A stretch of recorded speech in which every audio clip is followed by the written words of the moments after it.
good afternoon to all participants. Welcome.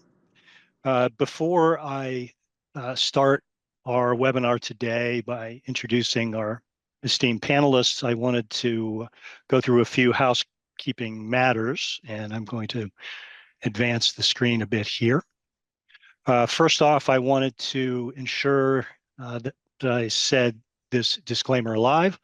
The material in this webinar is for informational purposes and only. It should not be considered legal, financial, or other professional advice, and you can read the remainder of the disclaimer on your screen. I'm going to introduce our esteemed faculty, and I'm simply going to mention them by name and where they are currently employed.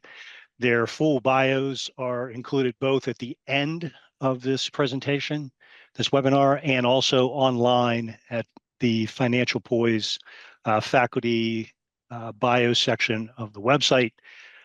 Everyone's name is listed alphabetical. And if you are interested in learning more about the panelists, please reference, particularly the bio at Financial Poise. I would like to introduce our esteemed panelists for this webinar, starting with Laura Geyer. Laura is of counsel at the ND Galley Law, LLC, located in Washington, D.C. Next up is John O'Malley, a shareholder at the firm of Volpe and Koenig, located in Philadelphia, Pennsylvania. And finally, David Perry, who is the co-chair of the Intellectual Property and Technology Practice Group of the firm of Blank Rome. Dave is also located in Philadelphia, Pennsylvania. And I would like to start the webinar by giving you, the participants, a hypothetical to start our discussions. Jason is the founder and CEO of a company which we have called Chatbots R Us, and bots has a Z in it because that seems to be the thing these days. The company has been in operation for over 1 year at this point. Jason, our CEO, is a tech genius, but he admits that he doesn't know much about intellectual property rights. He has many ideas for new digital products and services beyond his current offerings, but he knows that he needs to develop a solid and workable strategy to protect his company's brands as more chatbot-related companies are entering the marketplace every day. He definitely needs legal advice. And since the primary legal vehicle for protecting brands is trademark law, his triumvirate of expert legal advisors is going to focus on that topic.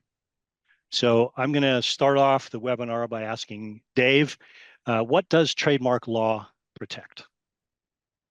Well, trademark law, as one of the key areas of intellectual property law, alongside, let's say, patents, copyrights, trade secrets, trademark law protects what we would call unique source identifiers or indicia of source. They are words, names, symbols, indicators that help consumers differentiate between products and services, brands that they see in the marketplace. So they embody and harness and reflect the goodwill that we all put in brands and develop as our loyalty to different products and services develops. So trademarks can be names, it can be designs, it can typically be names, designs, logos for different goods or different services. So that's sort of a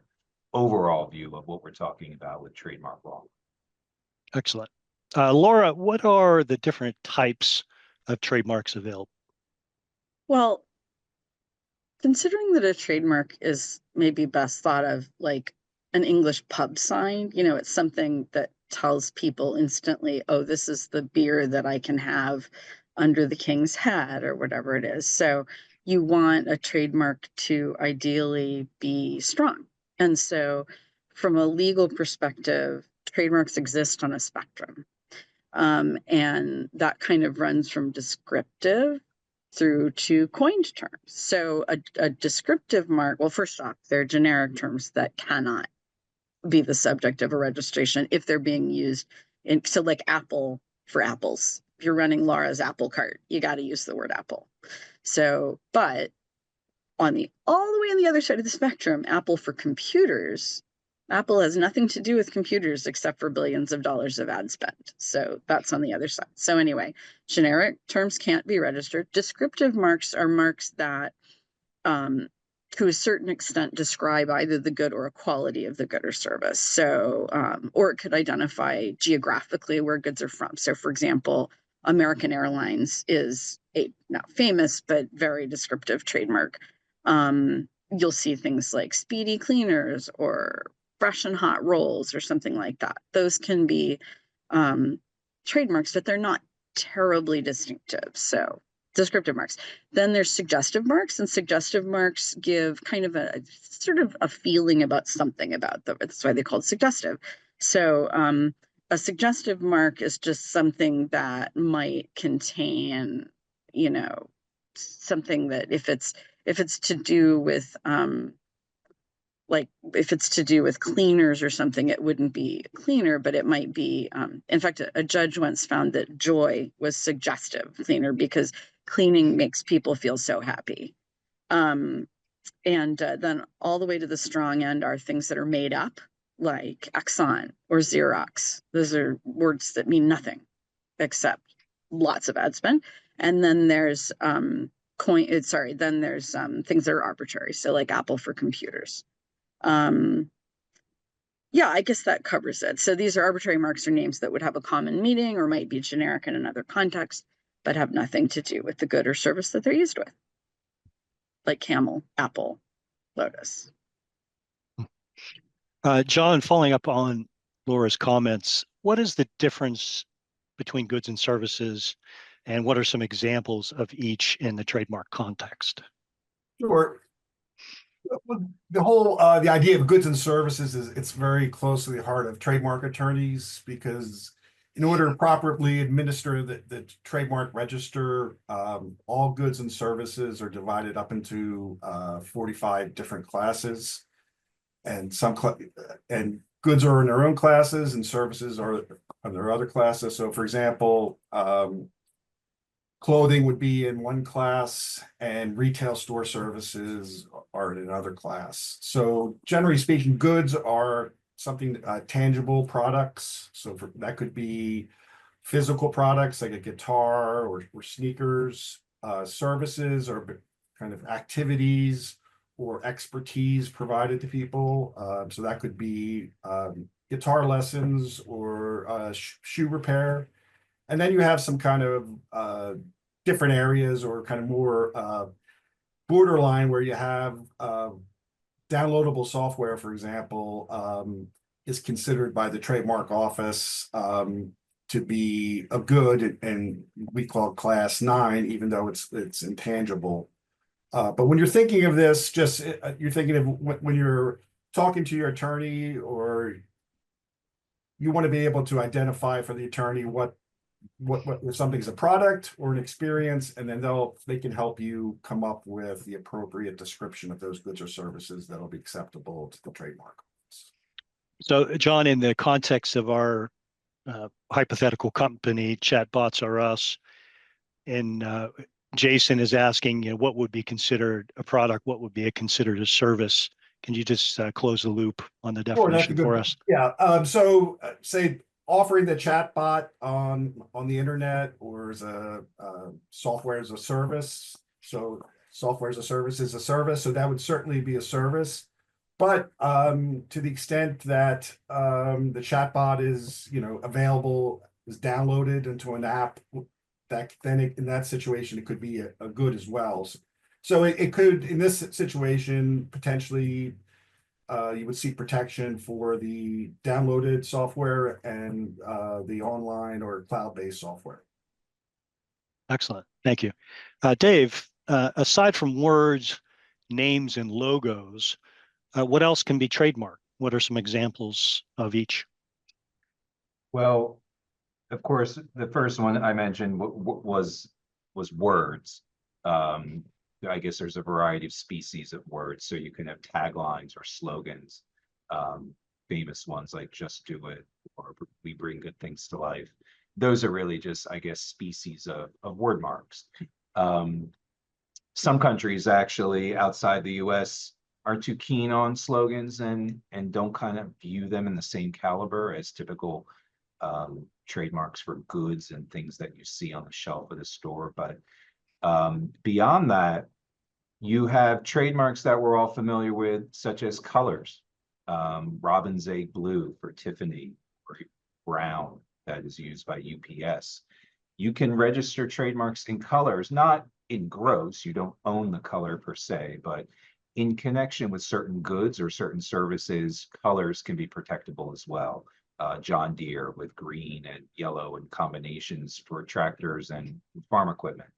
You can also register sounds. The NBC chimes, I think, was the first sound mark ever registered, but then again, so is Sweet Georgia Brown. The Harlem Globetrotters jingle is actually a registered trademark. So there are sounds that we're used to hearing, and I think more and more with the washers and dryers and dishwashers and things in our homes, we hear a lot more sounds coming out of them. A lot of those are being protected as trademarks. You know it's a Bosch dishwasher when you open it up and you hear this particular set of notes. So sounds, characters, there's a hybrid between trademark law and copyright in the entertainment world, but you know, there are lots of characters from Daffy Duck to Donald Duck to Mickey Mouse that straddle both the world of works of authorship in the copyright realm, but also serve as very well-known trademarks that are merchandised to the hilt.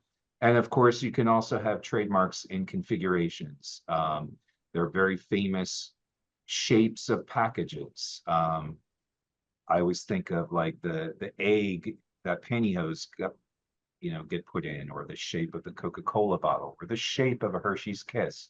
Those are actually trademarks unto themselves. So those categories are some of the less traditional ones, but some very valuable ones. And then there are even still categories like smells actually are trademarkable, even more uncommonly than some of the others I mentioned. But anything theoretically that can reach that level of really becoming an indicator source can theoretically become a trademark.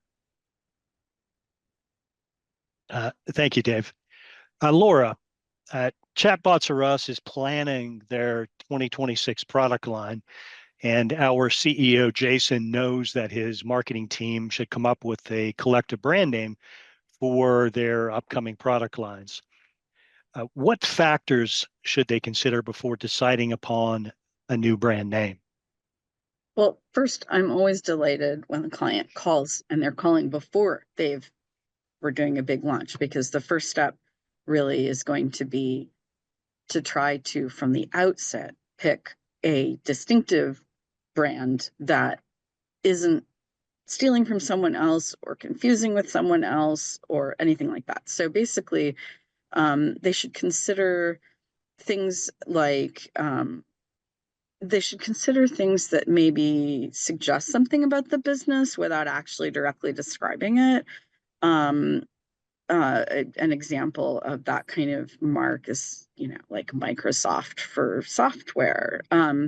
But you also want it to be something that's memorable, and to a certain extent, you kind of use your own judgment with that, and you can run things past people inside your business during brainstorming sessions. Sometimes people hire people outside to try to come up with, for example, a list of marks. I suggest that clients brainstorm lists of marks that may or may not contain certain things about the goods and services. But anyway, in the end, the thing that you pick should be memorable. It should be relatively simple. And if it's a design, I like to tell people not to make it super busy. You're not doing a work of art necessarily. It needs to strike the eye. It needs to create this psychological association between a good and a service. So whatever kind of trademark it is, it really needs to kind of have an impact. And it's very difficult to convey exactly what that is, like what really feels trademarky. But you find out by sort of bouncing it off of people. So I always suggest brainstorming, reducing to a smaller list of things that are memorable, simple, that are pleasing, and then you, of course, run that on over to your trademark attorney.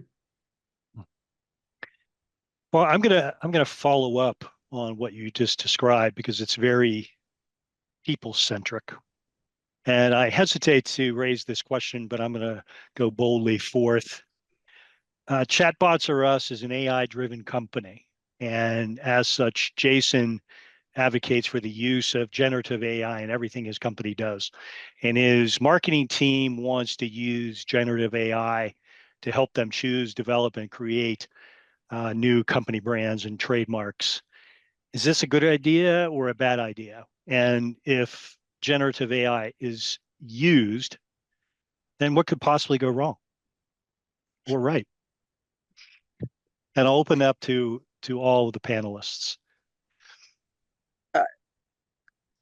Anyone else can start if they'd like to. I was just going to say, if it's a good or bad idea, it could be both, depending on what they do. So you could have a GPT generate lists of potential marks. A bad idea would be using an AI to clear a trademark or to decide anything about a trademark, and to make sure that it's not copying somebody else's property in some way, because it all, it's garbage in, garbage out. You don't know what the data set is that some of the AIs are using. And unless you know that, you can't be sure sometimes whether you actually will have the right to what you create.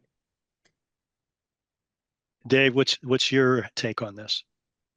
Well, there's nothing wrong with using a generative platform or ChatGPT to conjure ideas and to brainstorm. I agree certainly with Laura. Don't ask ChatGPT, is this available? Is this clear? There are already some pretty sophisticated AI-based trademark search companies and softwares out there that are using AI to think about search logic, which traditionally has been very Boolean and very, human driven. And there are searchers who sit in chairs and learn how to run searches and do the queries. And now AI can think and do those queries. But that's only a means to getting towards the end, which is what are the results and what is your decision now based on those results? For that, you really should consult with a human being, specifically a lawyer. John, I know that there are programs, Canva comes to mind, that will help a business create, for instance, a logo. And in fact, it will probably come up with a multiple list of choices of different logos.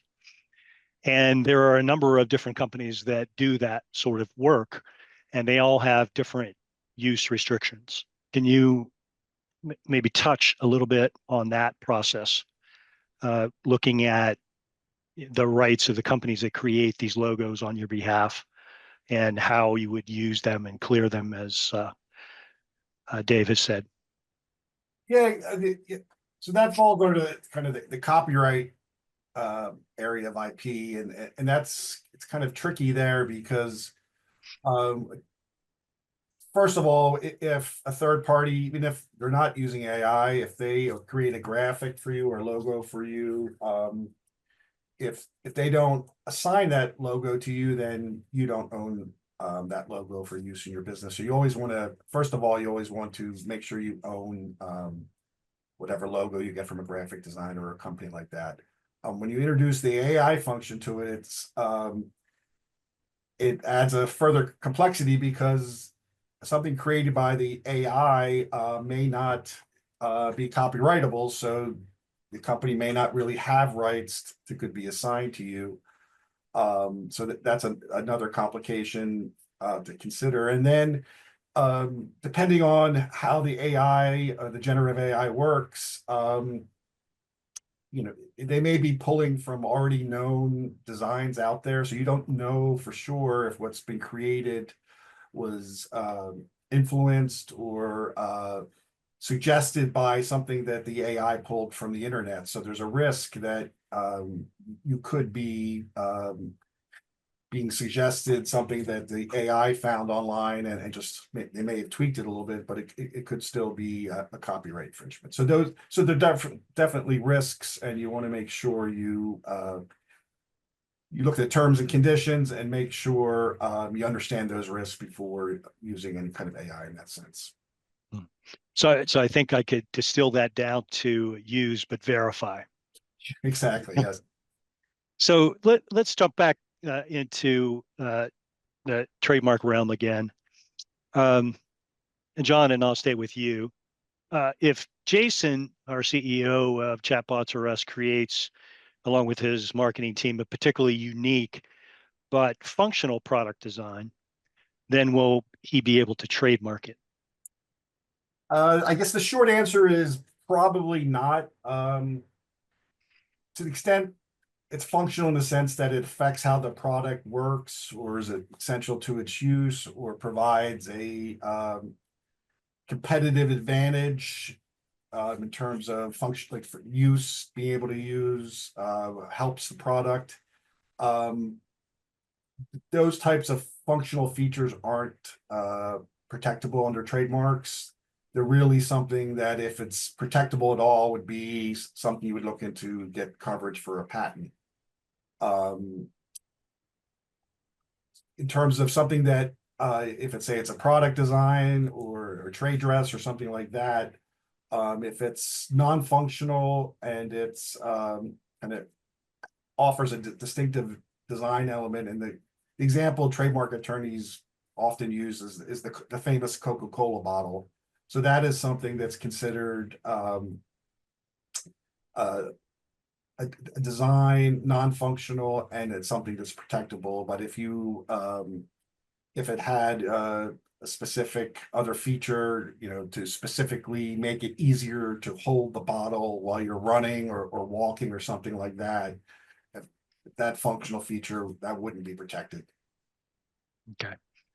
So linking back to what Laura had said earlier, that would be a discussion that would be had early on in the process to make sure you're going the appropriate route for the protection of your intellectual property.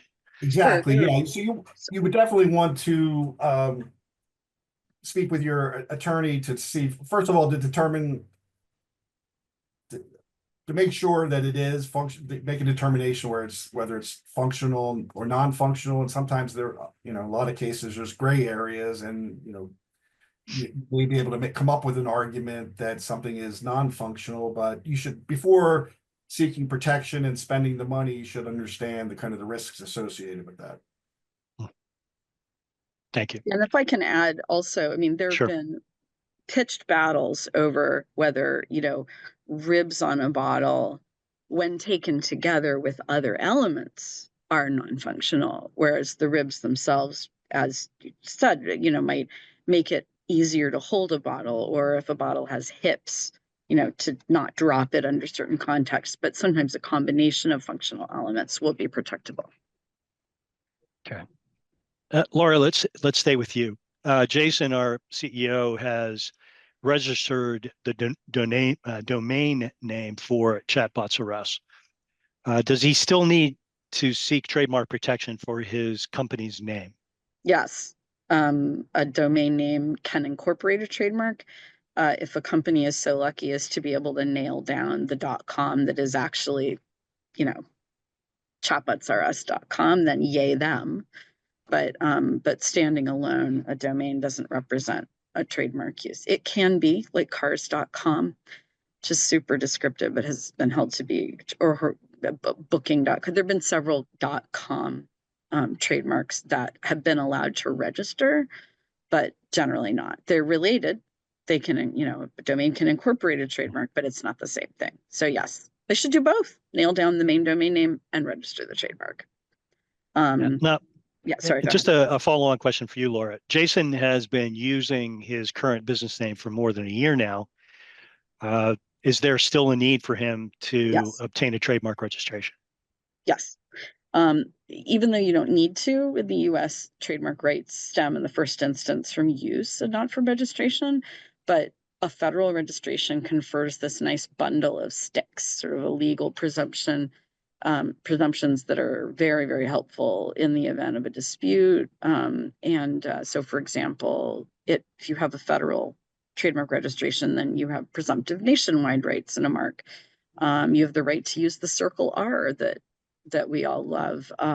It serves as notice so that someone can't say, "Oh, well, I didn't know that was," you have an obligation to know about things that have been federally registered. And actually, the other thing that I think is really maybe even the most useful in a lot of cases is that the trademark office becomes kind of your enforcement buddy. So that if he applies for chatbots, for example, chatbots are us, right? And someone later comes along and it's chatbots, that's this S or that's some other, but it's really very similar. The trademark office will refuse it in many cases. So they'll refuse it registration. So they've helped you out in that regard. And also you need a federal trademark registration. You absolutely must have one if you want to either register it with customs. This is something that's really mostly relevant with goods. But for example, if you are a cheese importer and someone uses a customs registration to hold an infringing, cart of cheese at the border slowly going bad, that's a very, very powerful enforcement tool. And finally, you need the registration to nail down shop names on Amazon or to enforce on Amazon and comparable third-party platforms. So it is super useful to have a federal trademark registration. Dave, I'm going to jump over to you to follow up with what Laura has just been describing. Jason recently sent us a text that said he noticed that a competitor to Chatbots R Us recently ran an advertisement describing their product, which is quote unquote similar to Chatbots R Us's current product line, but he didn't really provide any more detail as to the level of similarity. And assuming that he's able to register his company's name as a trademark, what would be the logical next steps if he reaches out to you as counsel that would be undertaken?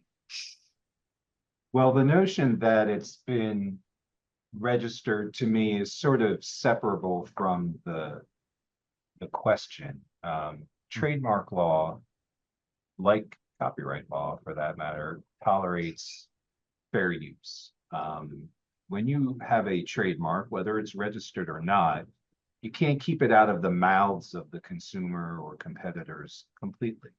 There are two species of fair use under trademark law, what we would call nominative fair use and descriptive fair use. Nominative fair use is the doctrine that allows for comparative advertising to take place. It's the doctrine that allows for TV commercials where Colgate advertises and says, we have 10% more fluoride than Sensodyne. Now, it has to be true and it has to be substantiated or substantiable, that's the word. So a lot of comparative advertising, and whether it's actionable or it's not, whether it's offensive or whether it's not, depends on whether it can be stood behind and substantiated. So nominative fair use clearly has a role. There's an entire, there are entire industries out there of making accessories for Apple products. They're not Apple companies, but they support Apple products. And many of them are using the Apple trademark and other Apple trademarks in a nominative way. They're using it to accurately depict that they are compatible, let's say, with an Apple product. They're not overusing it. They're using it only as much as they need to make an accurate reference to the brand owner's product. So when you're a practitioner like us on this call and people call up, sometimes our clients call up and they're upset about stuff. And the reality is you have to tell them that they have to tolerate some of it. On the other hand, sometimes clients call up and a competitor is being a little sneaky, a little oblique, a little murky about their claims, or maybe just flat out making false claims and comparisons. And so sometimes you have to really dig in to figure out with somebody like a Jason, whether it's really something worth writing a demand letter or complaining about. That is separate and apart from, I guess, what we would call descriptive fair use, which is basically when you, referring back to what Laura was talking about, if you develop a trademark that is essentially based on very weak and descriptive words in our language, that kind of use, you kind of take your lumps. If you build a brand around a very weak word, you may spend millions and millions and people may know it. And there's plenty of brands like that in our marketplace today, but you can't remove people's ability to use those words in their inherent natural sort of English way. So descriptive fair use, like what I just described, is different than nominative fair use that Jason might be complaining about because he sees somebody mention his brand. Mhm. Just a follow-on question for you, Dave. What are the formal obligations of trademark ownership as far as, and I'll use the word policing the trademark? What are your proactive duties to ensure that your trademark is being cited or used appropriately, or it's not potentially being infringed by someone else? Well, there's no black and white answer to that, other than, I guess, to say that trademark owners have a duty to police their mark, the failure of which means that it can lose its significance and it can eventually be attacked, or it can just sort of dwindle away. There are best practices, I think, that most brand owners would undertake to do policing, and it could be everything from as simple as using Google alerts to see when your brand pops up on the internet on any given day, to using a third party to do a watch service, to police and literally do round the clock searching to see references to your brand. Some companies periodically will do full searches and sweeps of the marketplace to see what's out there and to understand the landscape. And a lot of it is about vigilance. I mean, a lot of people will call this category of brand ownership the vigilance, part of it. But I guess it's fair to say that any of us, I think, would tell our clients doing nothing is, I guess it's an option. It's fraught with problems. It gets tiring to sort of be caught on your heels all the time by putting no effort and no money into policing. At the same time, clients that chase every rabbit down every hole, that's okay, I suppose, if you've got the budget for it, but most of our clients find a happy medium. So I would assume that a discussion of this idea of vigilance would be talked about in some of your earliest discussions with the client, to tell them that they will have this duty if the registration is successful, and they would need to be proactive, and the amount of resources that they use to enhance or facilitate that vigilance is going to be based upon their their circumstances. I mean, there's so many aspects to it, guiding clients on jurisdictions, which jurisdictions matter, which ones warrant vigilance. Marketplaces where you don't sell a lot of products might not deserve the attention that your main markets do. Managing client expectations so that they know when to worry and they know when to not worry. It's an evolution, I think, in becoming a brand owner and getting good at vigilance and knowing when it's worth chasing something and when it's having a negative impact on you. You have to sort of build up a certain stomach, I guess, for it, but it is important to manage client expectations. That we've all had clients, I think, that once they get a registration, they think it's like a talisman that they can stop the world from doing anything, and it's not magic. It comes along with additional activity that is needed and investment. John, I'm going to ask a follow-up question of you. Because Chatbots R Us is a digital company, theoretically, anyone from anywhere could access and download the products. What about international concerns? If someone in a different country downloads a product, what should Jason consider in those circumstances. And think of it as a part of your earliest discussions with Jason as a potential client. Sorry, you said it's being downloaded by one of Yeah. Jason's customers? Yes, let's say one of the customers' clients is not located in the United States. Let's say it's someone in a different country that unloads the product. How does that circumstance impact the thoughts about intellectual property, Yeah, I guess- particularly with trademark protections? Sure. I guess what will come to mind would be, is that download of the chatbot in, say, the UK, United Kingdom, is that infringing is there a chatbots are us trademark existing in the UK? And is that potentially going to infringe that trademark in the UK? And so, as you said, kind of in the early conversations, talking with the client, saying, obviously you're looking to use and register the mark in the United States, but what other markets are important to you in the next 2 years, next 5 years, to not only protect your trademark, but to find out where you're looking to expand and see if whatever kind of trademark clearance you undertake also covers those important jurisdictions. So there's always a risk of infringing a trademark, and whether it's in the United States or the United Kingdom or Japan, and you always have to kind of take that into consideration if you're going to be selling your good or service outside the United States. Mm-hmm. Laura, Jason, let's assume Jason has told us that he has some concerns that there may be certain countries that could try to copy his product. And he is asking you, as his learned counsel, should he seek protection in those markets, even if he doesn't view them as significant as far as market penetration would be concerned. And I would, in that category, I would throw China, India, Sure. Eastern Europe, that sort of thing. This is what I typically recommend, is that kind of a tiered approach to international enforcement. First, the client absolutely needs to understand that trademark protection is geographic. Whereas like there's a copyright treaty that means that if you have copyright in another country, you can equally enforce that anywhere. But a trademark to be enforceable in many countries needs to be registered.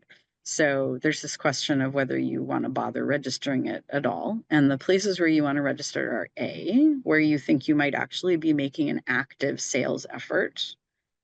B, where there's a significant secondary market that you're aware of. So online distribution, that is legal, but that you aren't directing yourself. There's sort of gray market considerations. But anyway, you might want to consider registering in sort of secondary market countries. And then I always recommend registering in countries from which counterfeits come. Now, 80 to 90% of counterfeit goods come from China. And then there's sort of a handful of countries like the Philippines, Indonesia, Malaysia, India, Russia, of course, and then some of the former Soviet bloc countries even, that is just a big moneymaker to sell counterfeits. In order to enforce, in many cases, you need a registration in those countries. And to give an example, I used to represent a company that sold a really common construction supply product. So think glue or tar. And it came in these little tubes and it was super popular. This brand is really well known and it is so famous that it's used in foreign countries and knocked off a lot. And in order to enforce in Vietnam, which is where the counterfeit goods were being sold, right? Sometimes the counterfeit goods emanate from one country and are sold into another country, neither of which is the United States. So to enforce in Vietnam, you needed both a Chinese and a Vietnamese registration for the marks. And then they would do raids for you, which is actually my favorite foreign enforcement story, involved raids in Vietnam typically involve having tea with the police. And so it's very polite, but in the end, like people go to jail. So anyway, that's the tiered approach. Are you selling it deliberately there? Is there a secondary market? And is there counterfeiting? And I consider all of those things. And registration internationally can really pile up from an expense perspective.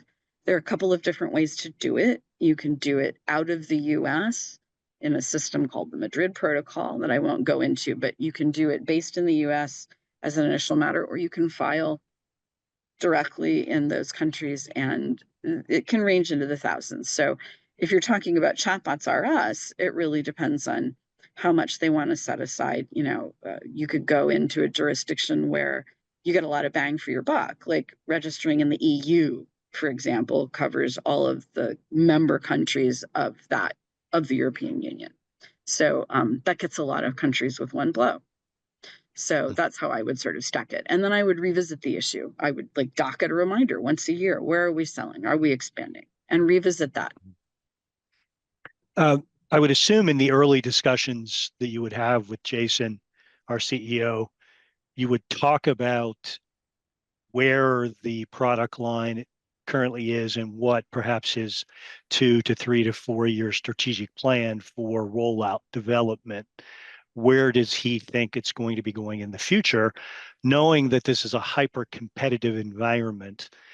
I wouldn't say that a lot of these programs are like fireflies. They have a very short lifespan and everyone's off to something new. I anticipate that his comment would be, I don't have that much money at present.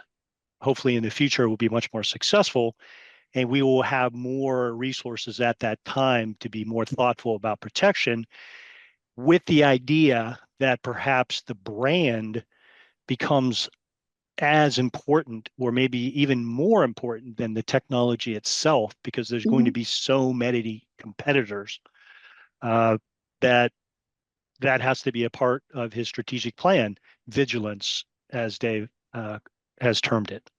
Sure. What are your Absolutely. thoughts about this?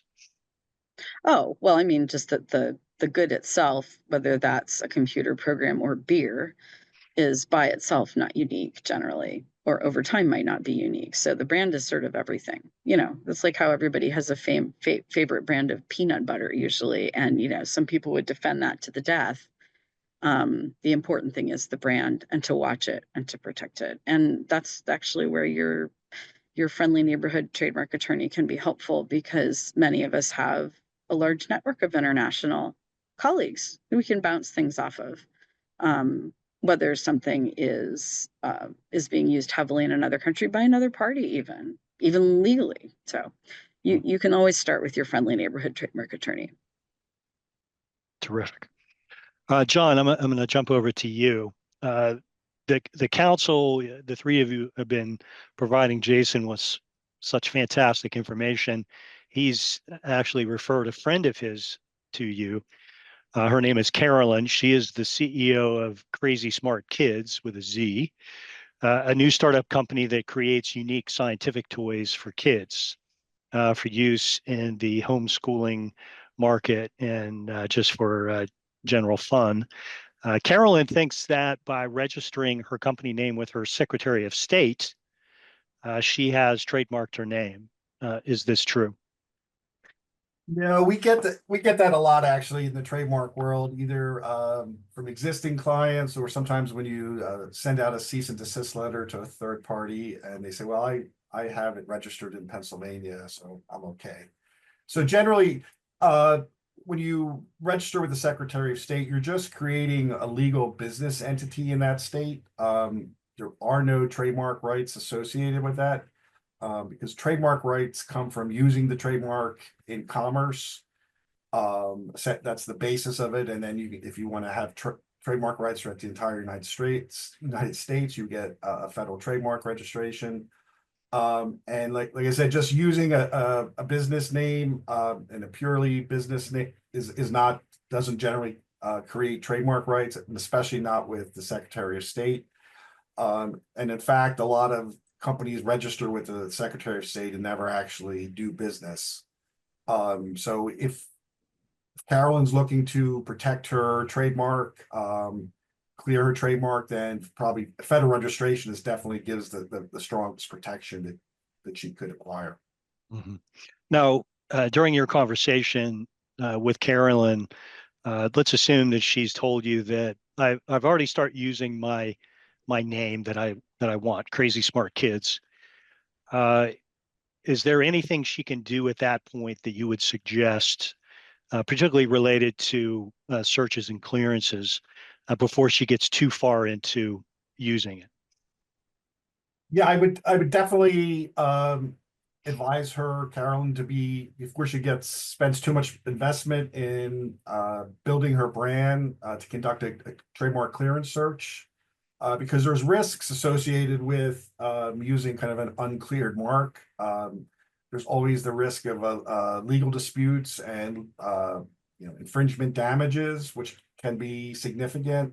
And even if maybe in the best case, if you're the infringer, but you're forced to change your name, rebranding after you spent a couple years building your brand, it's not only sets back your company, but it's also costly to rebrand. And for someone like Carolyn, I would just kind of say to her, if you were going to buy a house, wouldn't you get an inspector to see what kind of risks are associated with that house? It's the same general idea. Just clearance saves headaches later. And in terms of actually doing the clearance, there's some clients elect to do it themselves through Google searches, domain name searches, social media. And if those, especially with domain names and social medias, if that's important to Carolyn, then and it's those names aren't available, then she may want to consider actually selecting a different mark if it's important enough. But at some point, if she decides to move forward with a mark and is going to stay with the mark, strongly recommend, it's not required, but it's strongly recommended to have a professional search conducted. Because I think we talked earlier, the test is likelihood of confusion.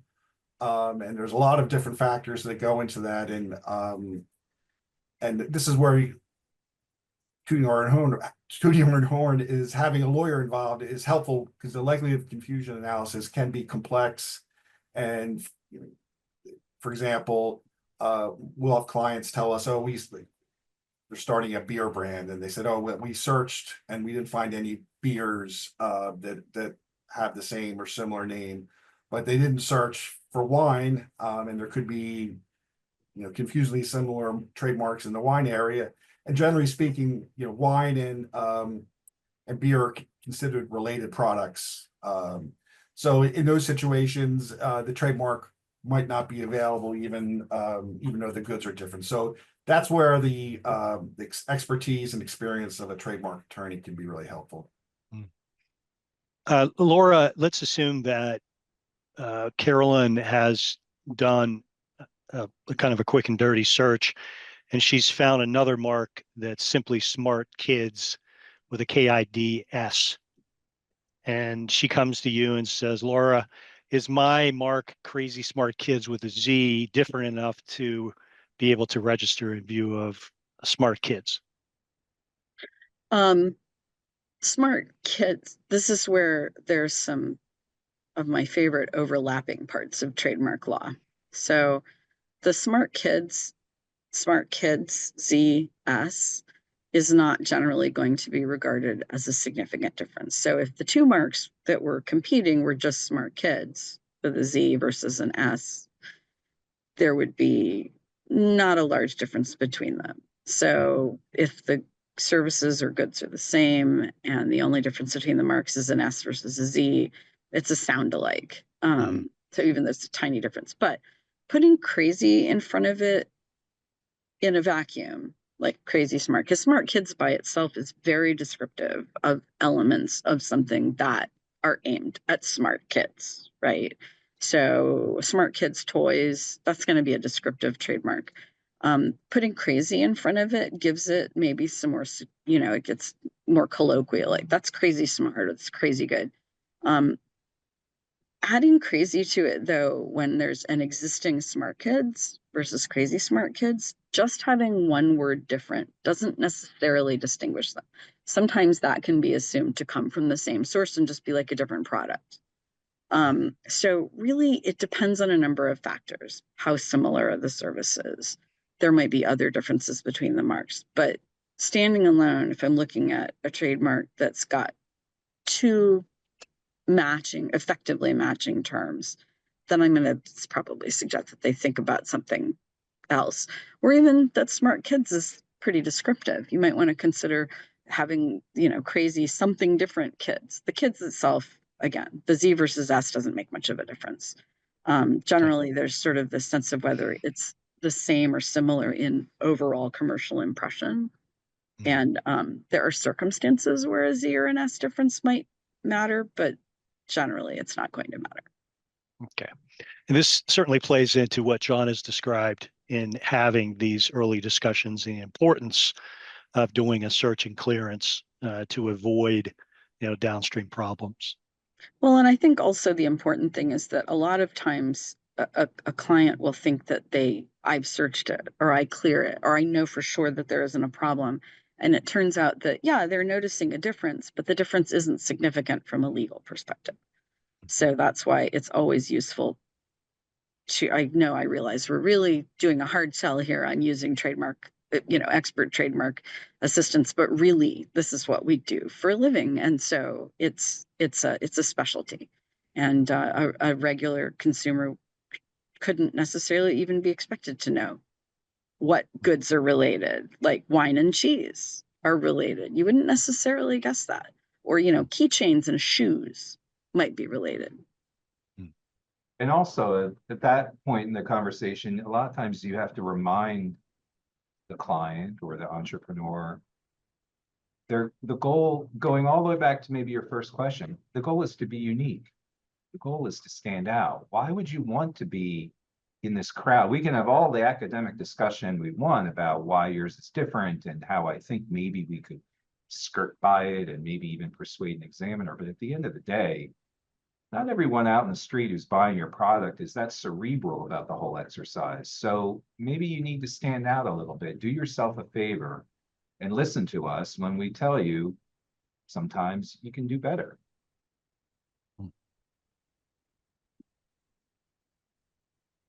I looking at, we have about 8 minutes left in our session today. I want to kind of change gears just a bit. And I'm going to jump back to Laura for this question. Let's assume Jason and Carolyn now fully understand the importance of protecting their company's IP, especially trademarks. In general, what options does a business have when another business is suspected of infringing its intellectual property, or in other words, before going the lawsuit route, what actions can be taken with the allegedly infringing business? It's great now because there's so many options prior to litigation, which is really just setting your money on fire in a field, right? So the fact that you can start with other things is great. First off, you want to make sure that the other company actually doesn't have priority over you. So you usually want to do a little mini investigation, make sure that you do have rights or likely rights that you can assert. You can send a letter. The letter can run from friendly to really not friendly, depending on what is, clearly the intent of the people. There are often other options that you can use where, again, it's like the trademark office policing your mark. So for example, if there's a trademark where there is sufficient original content to be copyright protected, you can use mechanisms that are directed at a trade, whatever website that it's hosted on. There's a mechanism to request that be taken down. You can use, you can enforce on various social media platforms. That's not social media, sorry. You can enforce on third-party platforms like Amazon, for example. If you see infringing goods or something like that, that has its whole system. There are a lot of different systems that you can find out about through talking to your trademark attorney, who is generally, if someone points you to litigation right out of the gate, the only circumstances under which you're going to do that are when someone has adopted exactly the same mark. It's being used for exactly the same service pretty much, and they're killing you. And you need an injunction right now. That's the only circumstance in which you're really going to lead off with litigation out of the gate. There are lots of other things that you can do in between. John, what are your thoughts? Yeah, I 100% agree on the litigation aspect of just going back to kind of what you can do if you see an infringement. I mean, the best thing you can do to start out is have a trademark registration, because if you do have to send a cease and desist letter, having the trademark registration certainly makes the other side think more carefully. It has a psychological effect. And for a lot of online enforcement, in many cases, you need a registration to actually take advantage of that. In terms of, I've just add about filing lawsuits, just not only is it really expensive, and a lot of times clients don't take this into account.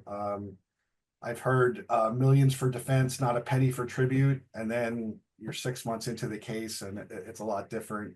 Or oh, the litigation is just a rounding error, and then again, there's kind of buyer's remorse later on. So the cost can be substantial. It takes a long time, litigation. Attorneys don't control the court's docket, so the court controls the process and the timeline. So it could be a year, 2 years, even longer. And then you always have to look at the strength of your case. You bring a lawsuit. What happens if the other side files a counterclaim to cancel your registration, and then all of a sudden does the case evolve into a bet the company case, because you may lose your trademark, your brand, your house brand as a result of this litigation. That's a possibility.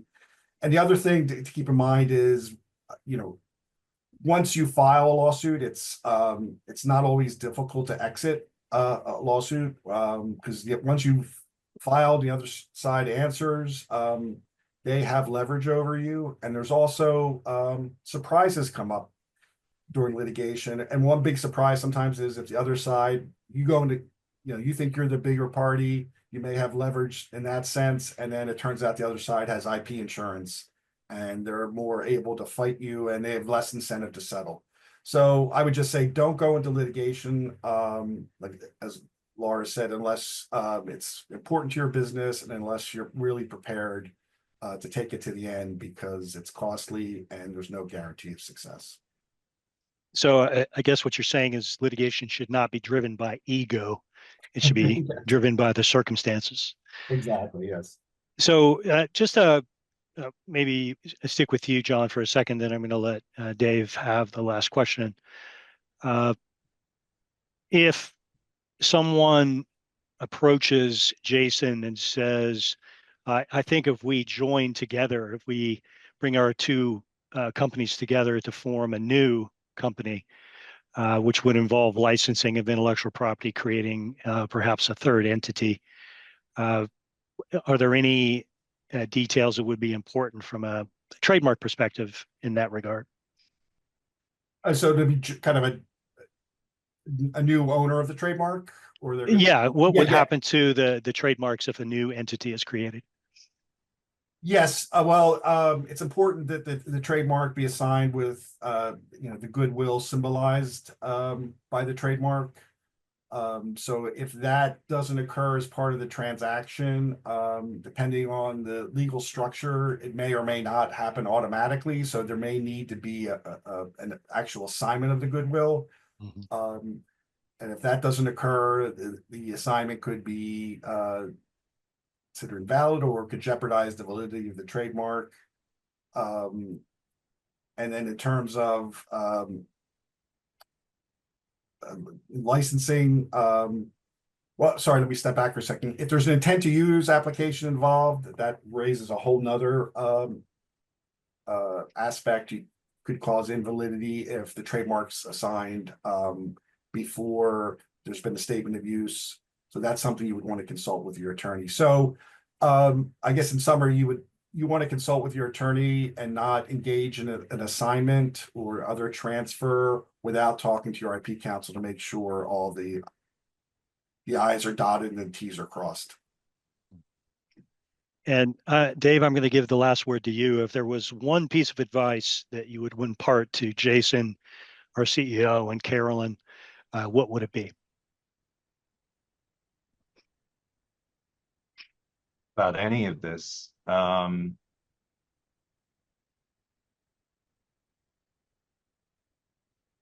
Well, I'll give the advice that was swirling in my head during John's last answer, one before that, which is investigate. Do not assume that you're correct or even that you're the senior user unless you really know.